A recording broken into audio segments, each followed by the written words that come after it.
ఇప్పుడు లోక్సభ ఎలక్షన్‌లో కాంగ్రెస్‌కి మీకెన్ని రావచ్చు సీట్లు బీఆర్ఎస్? అభ్యర్థులంతా మా వాళ్ళే కదా! మొత్తం వస్తాయి. అత్యధికం మాకే వస్తాయి. అభ్యర్థి కాంగ్రెస్ మీ వోళ్ళు కాంగ్రెస్‌లో అప్పుడు ఉన్నారు. మీ వోళ్ళు రంజిత్ బీజేపీలో రెడ్డి ఉన్నారు. ఎవడండి? బీఆర్ఎస్ వాడు కాదా? హ్మ్. కడియం కావ్య బీఆర్ఎస్ కాదా? నగేష్ బీఆర్ఎస్ కాదా? ఈయన ఈటల రాజేందర్ బీఆర్ఎస్ కాదా? ఎవడండి వాళ్ళకి అభ్యర్థులే దిక్కులేని పార్టీ జాతీయ పార్టీలు. వాళ్ళు జాతీయ పార్టీ అంటారు.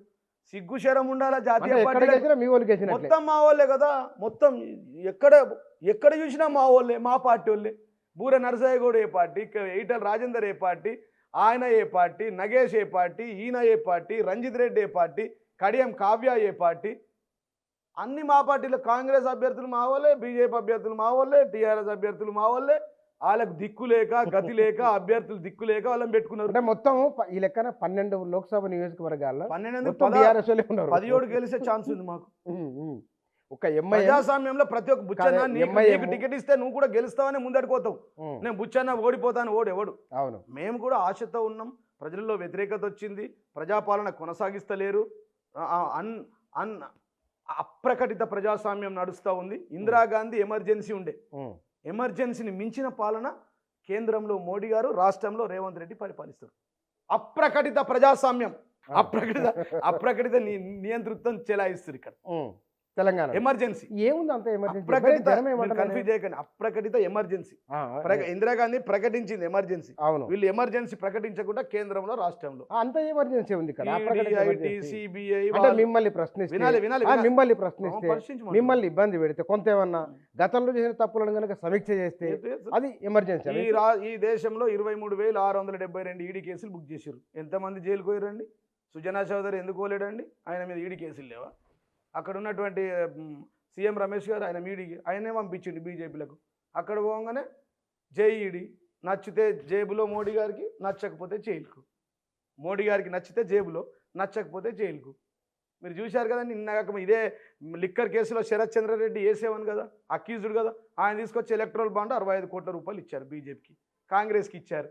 ఇలా నెల్లూరు ఇన్ఛార్జ్ అక్కడ పోటీ చేస్తూ ఉన్నాడు. అలా మామని గెలిపించుకోవాలా, మళ్ళీ రాజ్యసభ వస్తుంది. మళ్ళీ రాజ్యసభ వచ్చినాక మనం మాట్లాడుకుందాం.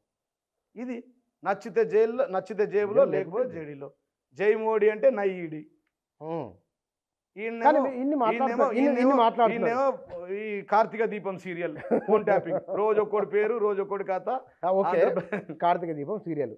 ఇప్పుడు త్వరలో రాష్ట్రంలో మంత్రివర్గ విస్తరణ ఉంది. మంత్రివర్గ విస్తరణలో భాగంగా మీకు కౌన్సిల్ ఇచ్చి మంత్రివర్గంలోకి తీసుకుంటామంటే కనుక అనుకున్న ఏదో ఈక్వేషన్ ఈ రాజకీయాలు ఏమైనా జరగవచ్చు. మంత్రి ఇచ్చిన, ముఖ్యమంత్రి ఇచ్చిన ఏ పార్టీ మారనండి. ఉన్నంత వరకు ముఖ్యమంత్రి కేసీఆర్తోనే ఉంటా, తర్వాత ఆలోచిస్తా. ముఖ్యమంత్రి గారు బతికున్నంత కాలం ముఖ్యమంత్రి కేసీఆర్తోనే ఉంటాం, బీఆర్ఎస్ పార్టీలో ఉంటాం. మాకు ఇప్పుడు మా అమ్మ సర్పంచ్ కాదు, మా నాయన ఉప సర్పంచ్ కాదు. అట్లాంటిది నన్ను తీసుకొచ్చి ఆ రోజు 2011-12లో మొట్టమొదటి టికెట్ ముఖ్యమంత్రి మా ఊరికి వచ్చి నా ఇంట్లో ఉండి మొదటి టీఆర్ఎస్ టికెట్ నాకు ఇచ్చాడు. ఆ రోజు తొలి సెంటిమెంట్ గెలిచాం. రెండోసారి కూడా మొదటి టికెట్ నాకే ఇచ్చాడు. నేను సర్పంచ్ కాదు, కౌన్సిలర్ కాదు, మా అమ్మ సర్పంచ్ కాదు, మా నాన్న ఉప సర్పంచ్ కాదు. 2 సార్లు నేను ఎమ్మెల్యే అయ్యాను. బ్రహ్మాండంగా ఉన్నాను, ఆయనతో ఉంటాను. ఇంకో దీన్ని పోయి ఇప్పుడు నేను రంజిత్ రెడ్డి లెక్క ఇజ్జత్ తీసుకొని, మానం తీసుకొని ప్రజల చేత ఉంపించుకున్నాడు ఎందుకండి? కడియం శ్రీహరి లెక్క ఉంపించుకోవడం ఏమనుకండి? ఈ వయసులో ఇదంతా అవుట్డేటెడ్ వయసు, ఎక్స్పైర్డ్ డేట్. ఇవన్నీ ఎక్స్పైర్డ్ కేసులు. వీళ్ళు ఎంబట 10 మంది నాయకులు కూడా కేకేఆర్ ఎంబట ఎంతమంది వెళ్ళారండి? 10 మంది పోలే, 5గురు ఫోటో చూపి నాకు. 5గురు ఎవరండి? దేశానికి స్వాతంత్రం తెచ్చిన వాళ్ళు వీళ్ళు ఎవరండి? కేసీఆర్ తయారు చేస్తే ఆయన నాయకులు రంజిత్ రెడ్డి. రోజు పక్కన కూర్చుంటే మర్చిపోయిన కేకేని సెక్రటరీ జనరల్ అన్ని రోజు ఆయన ఉపన్యాసంలో మాట్లాడితే ముందడగా అందరు ప్రజలకు కనబడ్డాడు కేకే. అవుట్డేటెడ్ ఎక్స్పైర్ మెడిసిన్ ఇవి. ఒకటి బయట జరుగుతున్న చర్చ ఏంటంటే, బహుశా ఇది పెద్దల కూడా దృష్టి కూడా పోని, మా వాళ్ళు ఓడిపోయినా సరే ఇప్పటికీ మారట్లేదు, కొన్ని విషయాలు ఇంకా తప్పు తెలుసుకుంటలేరని కొంతమంది అంటున్నారు. మారారండి, బ్రహ్మాండంగా ప్రజల దగ్గరకు వస్తున్నారు. హరీష్ రావు గారు రోజు ఒక జిల్లా తిరుగుతారు, కేటీఆర్ గారు తిరుగుతూ ఉన్నారు. తప్పులను సవరించుకుంటా అన్నాం. పార్లమెంట్ నియోజకవర్గ వైజ్గా మీటింగ్ పెట్టుకున్నాం, జిల్లాలలో మీటింగ్ పెట్టినాం. మా కార్యకర్తలను తప్పు ఉంటే క్షమించమన్నాం, వాళ్ళ తప్పులుంటే మీరు కూడా మార్చుకోవాలన్నాం, ప్రజలకు నచ్చే విధంగా ప్రవర్తించాలన్నాం. కేసీఆర్ గారు పొలం బాట పట్టారు. రేపు 13 తారీఖు నుంచి జిల్లా వ్యాప్తంగా బస్సు యాత్ర చేస్తూ ఉన్నాం, ఎక్కడికక్కడ తిరుగుతూ ఉన్నాం. ప్రారంభం ఇది, ఆరంభము అంతం కాదు, ఆరంభం మాత్రమే. చాలా చూసినాం ఇట్లా దేశంలో. నేనే 23 ఏళ్ళ నుంచి చూస్తూ ఉన్నా. ముఖ్యమంత్రి గారు 45 ఏళ్ళ రాజకీయం, అనేక పదవులు గడ్డిపోచల్లాగా తీసేసి కేంద్ర మంత్రి, డిప్యూటీ స్పీకర్ ఇట్లా పడేసి పదవుల్లో ముందడికి వచ్చారు. కానీ ఓడిపోయిన తర్వాత బీఆర్ఎస్లో బాగా నైరాశ్యం వచ్చింది ఎక్కడ ఉంటుంది అనేది నీకు నీకు కూడా ఉంటుంది. పరీక్షల్లో ఫెయిల్ అయితే ఉండదా? ఎన్నిసార్లు అల్లవుద్దీన్ ఎన్నిసార్లు దండ అయితే 17 సార్లు వేసిండు. అవును ఈ థామస్ ఎడిసన్ బల్బును కనుక్కున్న వ్యక్తి ఉమ్, 10,000 సార్లు ట్రై చేసిండు. ఆయన వేయకపోతే ఇలా లైటే ఉండకపోతుండే. ఉమ్. అంటే బల్బును మీరు అట్లా కనుక్కున్న వాళ్ళు ఉమ్, మేమంటున్నాం, ఇది మాకు ప్రతి అపజయం వెనుక ఒక జయం పెట్టుంటుంది. అర్థమైందా? ప్రతి అపజయానికి ముందటికి అడుగులు పోతూనే ఉంటాం మేము జయానికి. కానీ బీఆర్ఎస్లో కొద్దిమంది నా కేసీఆర్ చుట్టుముట్టున్న వాళ్ళు ఆయనకు వాస్తవాలు తెలియలేదు, వాస్తవాలు తెలుసుకునే అవకాశం ఇవ్వలేదు. ఒకవేళ ఆయనకు వాస్తవాలు తెలుసుంటే కనుక కేసీఆర్ గారు కడుపులో ఉన్న పేలికలు లెక్క పెట్టి చెప్తారు. ఎగిరే పిట్టే ఉంటాయి కదా, దానికి ఎన్ని ఇంటికి వెళ్ళినా లెక్క పెడతాడు. కేసీఆర్ అనే వ్యక్తి is not a man, is a power. ఆయన ఒక వ్యక్తి కాదు, ఒక మహాశక్తి. ఆయన 3 ఫేజ్ల కరెంట్. ఆయన ముట్టుకున్నోడు ఇప్పటివరకు ఎవడు బతికి బయట వాళ్ళేడు. ఆయన 3 ఫేజ్ల కరెంట్ కేసీఆర్ అనే వ్యక్తి. నేను చెప్తాను, ఆయన ఎవరో చెప్పుడు మాటలు వింటాడు, ఇటు పక్క మాటలు వింటాడు, అటు పక్క మాటలు వింటాడు. ఇవన్నీ ఇప్పుడు ఓటమికి కరువును సాగుకు 100 కారణాలు, 100 మంది 100లాగా మాట్లాడతారు. మేము ఓడిపోయి ఉన్నాం, మా మీద ఎన్నో మాట్లాడతారు. ప్రజాస్వామ్యంలో మీరు మాట్లాడచ్చు, మీరు ఏమని అనుకునే మీకు స్వేచ్ఛ స్వాతంత్రాలు ఉన్నాయి. ఆర్టికల్ 19 ఉంది, you can freedom of speech ఉంది. నేనేమంటున్నానంటే మేము దాంట్లో ఓంబుచ్చన్న, మేము ఎట్లా మళ్ళా రావాలి, ఎట్లా ప్రజలకు సేవ చేయాలి, ఎట్లా వీరు ఇచ్చిన పథకాలను ముందడికి తీసుకెళ్ళాలి మళ్ళా అని మేము దాంట్లో ఉన్నాం. ప్రజలకు సేవ చేయాలి. మీ వాళ్ళు అన్నారు గవర్నమెంట్ ఎక్కువ కాలం ఉండదు, మధ్యలో పోతుంది, తర్వాత మనమే త్వరలో రాబోతున్నాం. మేమంటలేము. ఈ వెంకటరామరెడ్డి అని కామారెడ్డి ఎమ్మెల్యే ఉన్నాడు కదా, మమ్మల్ని ముట్టుకొని 48 గంటల్లో వడగొడతా అని చెప్పిండు. వాళ్ళ దాంట్లో వాళ్ళే పొంగులేటి అని, ఉత్తమ్ కుమార్ రెడ్డి అని, ఈయనని, కోమటిరెడ్డి బ్రదర్స్ అని వాళ్ళే అంటారు. పొంగులేటి పడగొడతాడని ఈయనని. మేము ఎక్కడ మాట్లాడతలే, మేము ఎప్పుడు మాట్లాడలేము. మేము అన్నాం, మేము ప్రజాస్వామ్యంలో ప్రజలు వాళ్ళకు అవకాశం ఇచ్చారు, వారు ఉండాలని మేము కోరుకుంటాం. కానీ వెంకటరామరెడ్డి మహారాష్ట్రలో పడగొట్టినట్టు పడగొడతాం, జార్ఖండ్లో పడగొట్టినట్టు పడగొడతాం, ఇంకో దగ్గర పడగొట్టినట్టు పడగొడతాం అంటే మేమేం చేయలేము. అంటే మీ పాత్ర ఉండదు దాంట్లో మా పాత్ర ఏమిటి? వాళ్ళే అంటున్నారు, కాంగ్రెస్ దాంట్లోనే వాళ్ళే అంటారు ఏక్నాథ్ షిండేలు ఉన్నారు అంటున్నారు. ఆ ఏక్నాథ్ షిండే మరి అది వాళ్ళే పొంగులేట, కోమటిరెడ్డ, ఉత్తమ్ కుమార్ రెడ్డి, ఇంకెవరో నాకు తెలియదు. మేము అంటలేము. ఇది బీజేపీ వాళ్ళు వర్సెస్ వాళ్ళు మాట్లాడేది. కిషన్ రెడ్డి మాట్లాడిండు, ఆయన మాట్లాడిండు, బండి సంజయ్ మాట్లాడిండు, ఈటల రాజేందర్ మాట్లాడిండు. మా జోలికి వస్తే ఊరుకోమన్నారు. 48 గంటల్లో ప్రభుత్వాన్ని కూలుస్తామని ఈ కామారెడ్డి ఎమ్మెల్యే వెంకటరామరెడ్డి అన్నాడు. ఇది నేను విన్నా. మహేష్ రెడ్డి మాట్లాడుతున్నాడు, మాకు సంబంధం లేవు.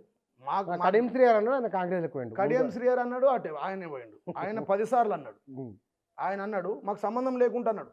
ఆయన అంటే కూడా మేము ఒకసారి మందలు ఇచ్చినాం. మనం అట్లా అనద్దు, ఇది ప్రజాస్వామ్యంలో ఉన్నాం, పడగొడతాం కూలగొడతాం అనే మాటలు మాట్లాడద్దు. అది ప్రజలు నిర్ణయిస్తారు, ఎవరు ఇక్కడ ఉండాలా ఎవరు అక్కడ ఉండాలని ప్రజలు నిర్ణయిస్తారు. ప్రజాస్వామ్యంలో ప్రజలే న్యాయ నిర్ణేతలు, ప్రజలే దేవతలు. మనం అలాగే నమస్తే పెట్టుకోవాలా, తప్పులుంటే క్షమించమని ముందడుకోవాలి. కానీ అట్లా మాట్లాడద్దని కడియం శ్రీఆర్ చెప్పారు ముఖ్యమంత్రి గారు.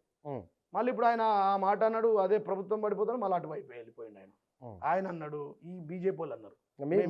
మీరైతే మీరైతే ప్రభుత్వాన్ని డిస్టర్బ్ చేయరు. మాకు సంబంధమే లేదండి, మా పని మేము చేసుకుంటాం, ప్రతిపక్ష పోత్రం పాలిస్తాం.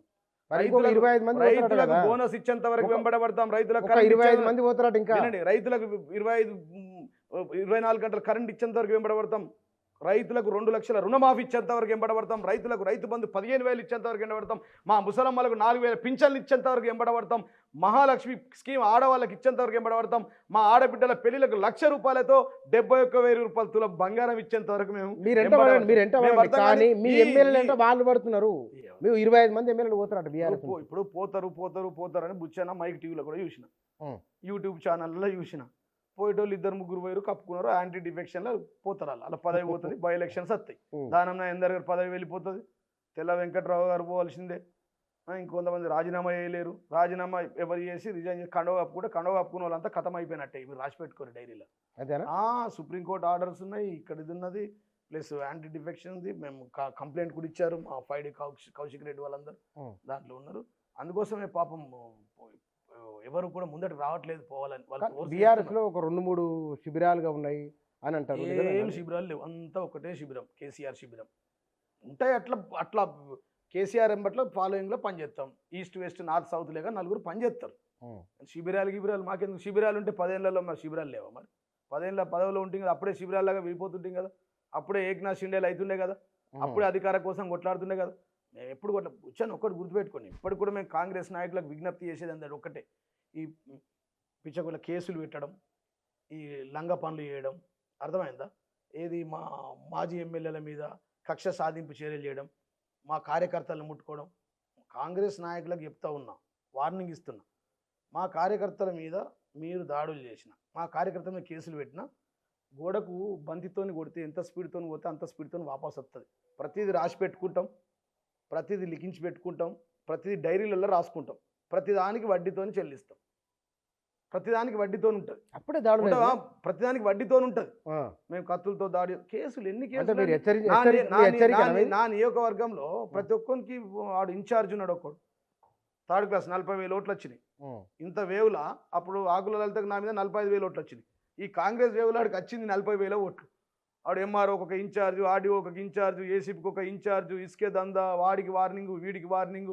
వాళ్ళు ఇంటెలిజెన్స్ రిపోర్ట్ కూడా వచ్చినాయి. శివధరెడ్డి గారు ఆయన ఇంటెలిజెన్స్ రిపోర్ట్ కూడా తెప్పించారు, రేవంత్ రెడ్డి గారికి ఇచ్చారు. ఒక 19 మంది కేసులు పెట్టిస్తా అని జైలు వేపిస్తా, ఇన్ని ఇది ఇప్పిస్తాను. మరి 10 ఏళ్లలో మేము అట్లా చేస్తే మీరు ఉంటుర్రా? 10 ఏళ్లలో ఆర్మూర్ నియోజకవర్గంలో నేను నీలాగానే పెట్టి మీ అందరిని జైల్లో పెడితే ఇలా కాంగ్రెస్ పార్టీ ఉంటుంది ఆడ? ఇలా నీకు 40,000 ఓట్లు వచ్చి ఎందుకు వచ్చినాయి? నీకు ప్రజాస్వామ్యబద్ధంగా మేము ఉన్నాం కాబట్టి మాకు వ్యతిరేకంగా మీకు 40,000 ఓట్లు వచ్చినాయి.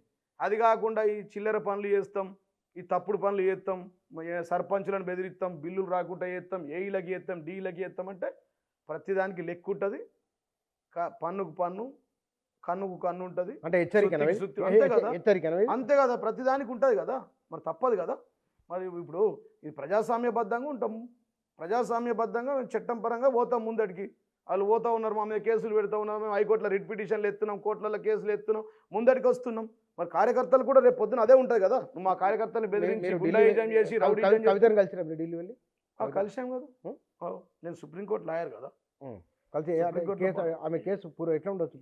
ఏముండదు, అంత కేసే లేదు కదా. నేను చెప్పింది కదా, మా అక్క కడిగిన ఆనిముత్యం లాగా బయటకు వస్తాం, నాకు ఈ కేసుతో సంబంధం లేదు, ఎక్కడ కూడా రుజువు లేదు, నన్ను మా బీజేపీలో జాయిన్ కమ్మంటారు, నన్ను అది చేస్తూ ఉన్నారు, ఇది చేస్తూ ఉన్నారు, మీడియాకి చెప్పింది కదా. ఏముండదు అసలు, దాంట్లో ఏం లేదు కదా, నథింగ్ ఈజ్ దేర్. అందుకోసమే కదా ఆమె ఇప్పుడు అక్యూజ్డ్ ఏది, ఆమెకి ప్రిజన్ వల్లే కదా. ఇంకా ఆమె ఇప్పుడు విచారణలో ఉన్నది, విచారణలో ఉండి అక్కడికి పంపించారు. మీరు మళ్ళీ వకాలత్ పోవాలనుకుంటున్నారా? పోతున్నాం కదా, రోజు పోతున్నాం. హైకోర్టు పోతాం, సుప్రీంకోర్టు పోతాం, లోయర్ కోర్టు పోతాం, ఖాళీగా ఉన్నప్పుడు పోతాం, అవసరం పడి ప్రజల కోసం పోతాం. మేము పెద్ద ఫీజులు తీసుకొని వకాలత్ చేసేది కాదు. కానీ మీరు ఇంటర్వ్యూలో మాట్లాడిన ఒక మాట, తప్పులు చేస్తే సరిదిద్దుకుంటామని మీరు అన్నారు. ఒక మాట బరాబర్ దిద్దుకున్నానికి తిరుగుతున్నాం కదా. ఎక్కడ ఉంటే క్షమాపణ. ఇప్పుడు కదా, ఉద్యమ సమయం నుంచి మాకు అలవాటే కదా. లేకపోతే 14లో నేను ఎట్లా, మా అయ్యే సర్పంచ్ కాదు, మా ఫ్యామిలీ బ్యాక్గ్రౌండ్ లేదు, నేను ఎమ్మెల్యేగా ఎట్లా వస్తా కూర్చొని.